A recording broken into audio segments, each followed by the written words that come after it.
은혜로운 셀 장은진 권사입니다. 2017년 직장 동료 선생님의 전도로 우리 교회에 온 후 저의 모든 삶이 예배 중심으로 바뀌게 되었습니다.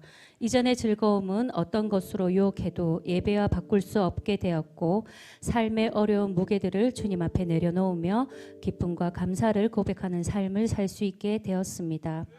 작년 2월 코로나 감염으로 아들과 저는 심하게 아팠고, 저는 입원을 해야 하는 상황까지 왔으나 아들을 케어하고 일을 해야 하는 상황 등 환경이 여의치 않아 입원을 하지 않은 채 폐렴 증상을 오로지 약으로만 이겨내야 하는 일이 있었습니다. 그 후로 코로나 후유증으로 3월에서 9월까지 계속해서 알 수 없는 고열, 복통, 그리고 급성 갑상선 염증으로 계속해서 스테로이드에 복용을 하며 저의 몸은 만신창이가 되어 갔습니다.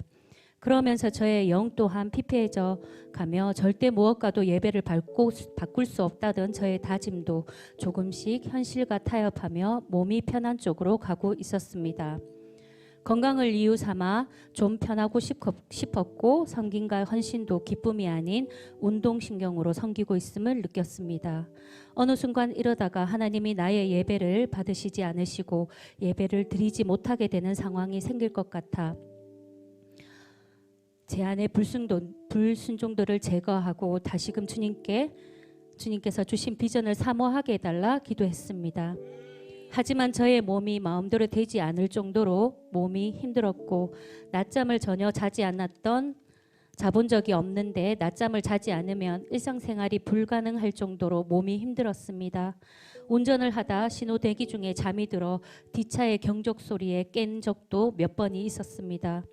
밥을 먹지 않아도 몸이 퉁퉁 부어서 눈을 뜰 수 없을 정도로 부었고, 수업을 하다 심한 두통과 이명으로 수업을 중단하고 비상계단에서 울었던 적이 한두 번이 아니었습니다. 게다가 시아버지까지 갑자기 쓰러지셔서 시댁과 병원, 직장까지 정말 한꺼번에 감당하지 못할 정도로 일이 많아졌습니다. 그로 인해 예전 우리 교회에 오기 전에 있던 공황장애와 대인기피증이 생겨 사람들과 어울리는 게 힘들어지기 시작했습니다. 사람들을 섬기며 영혼 구원에 힘써야 함에도 사람들이 저에게 올까봐 친구들과 직장 동료들을 피해 다녔습니다. 그럼에도 불구하고 예배의 자리를 사수하려 애썼습니다. 그런 저를 긍휼히 여기신 하나님은 예배 속에서 저를 만나 주시고 만져주셨고, 그리고 한 주 한 주 힘겹게 살아가고 있을 때 가을 학기 훈련이 시작되었습니다. 체력이 딸려 훈련 내내 졸지 않을까, 컨디션 난조로 힘들어하는 게 보여지지 않을까 걱정이 되었습니다. 그러나 확실한 기도 제목이 있었기에 기도와 함께 훈련을 시작했습니다. 역시나 신실하신 하나님은 저의 몸과 컨디션을 붙드셔서 훈련의 첫 시간을 은혜 속에 마칠 수 있게 하셨습니다. 그간 저 스스로 건강과 환경 속에서 이게 최선이라 생각하며 왔지만, 훈련 속에서 최선을 다했다라는 말은 내가 하는 것이 아니라는 말씀에 많은 찔림이 있었고, 확실히 해내지 못할 거면 시도조차 하지 않으려는 저의 자살부터 돌아보게 되었습니다. 무엇보다 결단하며 다시금 의지내게 해주시는 훈련이 너무 감사했습니다. 지금까지 저는 결단하고 책임지지 못하고 해내지 못함에 눌림이 심했지만, 작심 3일이 될지라도 3일 후 또 작심하며 이어가보리라 마음을 먹었습니다. 훈련을 받으면서 몸과 상황은 점점 안 좋아졌지만 말씀으로 영을 살리고 만져주시는 주님이 저의 육도 만져주시리라는 믿음이 있었기에 몸이 너무 아파 일어나지도 일을 가지도 못하는 상황이었지만 녹취를 들으며 다시금 회복할 수 있다는 믿음의 끈을 놓지 않았습니다.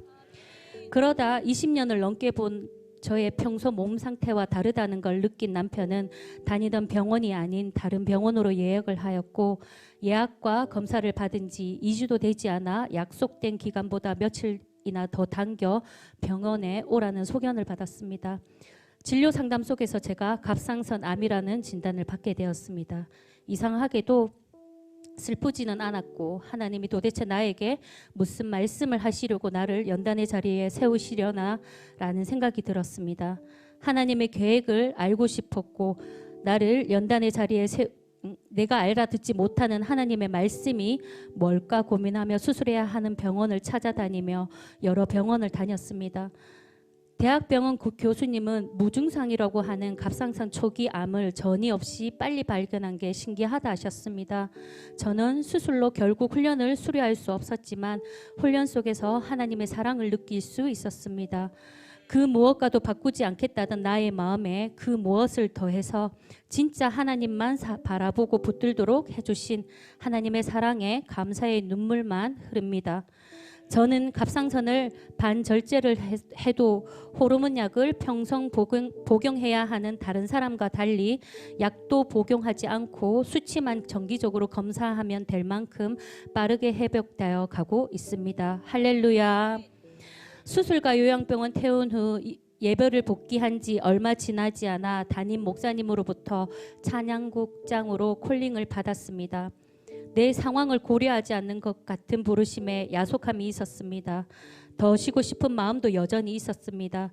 그러나 말씀을 통해 내가 다 알지 못하는 하나님의 계획하심과 일하시는 타이밍을 깨닫고 순종의 결단을 할 수 있었습니다.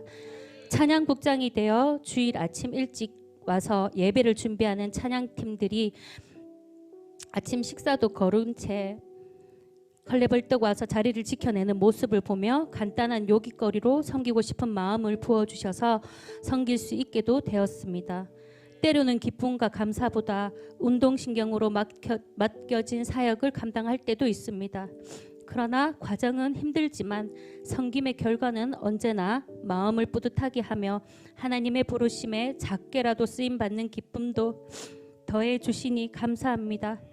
앞으로도 더 잘 감당할 힘을 더해 주실 줄 믿습니다. 이런 마음의 비전을 다시 사모하게 해달라는 기도 제목을 안고 참석한 컨퍼런스에도 하나님은 은혜를 더해 주셨습니다. 코로나로 2년 만에 재개된 현장은 그동안의 저의 신앙의 갈증을 해소시켜 주었습니다. 복음으로 영혼을 구원하고 한결같이 달려가시는 김성곤 목사님의 말씀과 우리 목사님의 사례 간증을 들으며 그동안의 저의 삶을 돌아보게 되었습니다. 비전 앞에 제 자신은 얼마나 정직하게 임해왔는지, 같은 말, 같은 마음, 같은 뜻, 같은 열매를 위해 우리 교회와 같은 말을 한다고 생각했지만 온전히 같은 마음을 갖지 못한 제 자신의 모습을 회개하였습니다. 돌아보면 저의 삶에 한순간도 하나님의 은혜가 없었던 적은 없었습니다. 그러나 언제나 세상적인 계산이 앞서는 저는 교회에 한 발, 세상에 한 발 담그고 있었음을 깨달았습니다. 이제 주님 앞에 양육과 훈련으로 온전히 발을 담그며 가치관을 바르고 비전에 더 붙들릴 수 있도록 순종하며 나아가길 결심합니다. 같은 비전 속에서 훈련으로 달려가면 사춘기 아들도 비전에 붙들려 건강한 가정이 되어 쓰임받는 기쁨을 누릴 줄 믿습니다. 하나님이 우리를 부르심은 부정하게 하심이 아니요 거룩하게 하심이니 데살로니가전서 4장 7절 말씀. 아멘. 언제나 양육과 훈련으로 저를 가르쳐 주시고 제자 삼아 주신 스승 되신 담임 목사님 감사드립니다. 불러주시고 세워주신 자리에서 거룩하게 순종하는 제자가 되도록 더욱 마음을 다하겠습니다. 마지막으로 언제나 저를 붙들어 주시고 지켜주시고 비전을 붙들고 달려갈 수 있도록 불러주신 하나님 아버지께 모든 감사와 영광을 올려드립니다.